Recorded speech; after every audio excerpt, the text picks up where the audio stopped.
పరిశుద్ధ గ్రంథం నుంచి కీర్తనల గ్రంథం 33వ అధ్యాయము 4, 5, 6 వచనాలు చదువుతూ ఉంటున్నాను. జాగ్రత్తగా గమనించాలని చెప్పి క్రీస్తు పేరిట మనవి చేస్తూ ఉంటున్నాను. యెహోవా వాక్యము యథార్థమైనది, ఆయన చేయునదంతయు నమ్మకమైనది, ఆయన నీతిని న్యాయమును ప్రేమించుచున్నాడు. లోకము యెహోవా కృపతో నిండి ఉన్నది. యెహోవా వాక్కు చేత ఆకాశములు కలిగెను, ఆయన నోటి ఊపిరి చేత వాటి సర్వస్వము కలిగెను. దేవునికి స్తోత్రం. ప్రియమైనటువంటి దేవుని సంఘమా, గమనించాల్సినటువంటి విషయం ఏంటంటే, మొదటిగా ఈ యొక్క గ్రంథాన్ని ఎవరు రాసినారు అని చెప్పి చూస్తే, భక్తుడైనటువంటి దావీదు రాసినటువంటి ఈ కీర్తన. సరే, ఈ దినాన మనం నేర్చుకుంటున్నటువంటి అంశం ఏంటంటే, రిజాయిస్ ఇన్ ద లార్డ్. ఏంటమ్మా? Rejoice in the lord. ప్రభువునందు ఆనందించుడి. దేవునికి స్తోత్రం. ప్రభువునందు ఆనందించుడి అనేటటువంటి మాట ఎవరు చెప్తున్నారు అని నేను చెప్పి చూస్తే, భక్తుడైనటువంటి దావీదు తాను నిజంగా ప్రభువును స్తుతిస్తూ కీర్తిస్తున్నటువంటి మాటలు ఈ మాటలు. దేనిని బట్టి సంతోషం, దేనిని బట్టి ఆనందం అని నేను చెప్పి చూస్తే, దేవుని వాక్యమును బట్టి. అంత మాత్రమే కాకుండా ఆయన చేస్తున్నటువంటి మేలులను బట్టి వారు స్తుతిస్తూ ఉన్నారు. అంత మాత్రమే కాకుండా ఆయన చూపిస్తున్నటువంటి కృపను బట్టి కేకలు వేసి దేవుని స్తుతిస్తూ ఉంటూ ఉన్నారు. అయితే ఈ కేకలు లేక ఈ విధంగా బిగ్గరగా అరుస్తూ స్తుతి అనేటటువంటిది ఇది లోకములో నుంచి వచ్చినటువంటిది కాదు, కానీ ఇది కేవలము వారు యేసు క్రీస్తునందు విశ్వాసముంచి నూతన అనుభవములు ఉండి రక్షింపబడినటువంటి బిడ్డల యొక్క కేకలి. దేవునికి స్తోత్రం.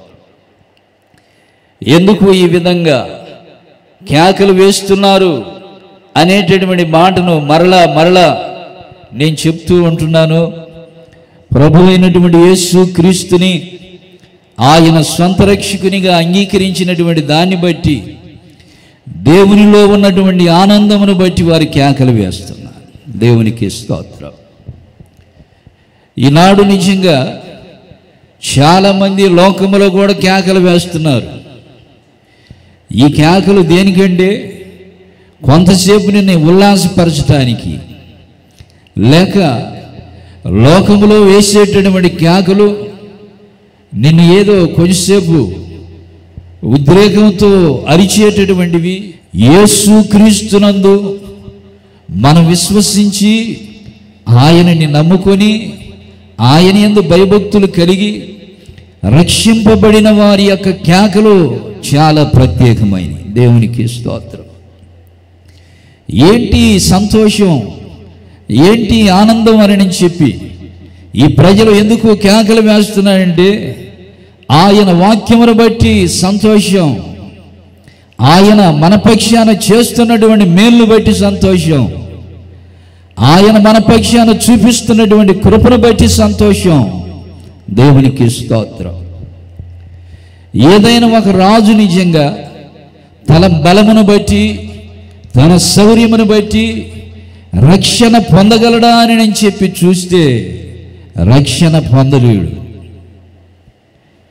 అదే విధంగా ఏదైనా ఒక గొప్ప యోధుడు తనకున్నటువంటి బలమును బట్టి రక్షణ పొందగలడా అని నేను చెప్పి చూస్తే ఏమీ లేదు.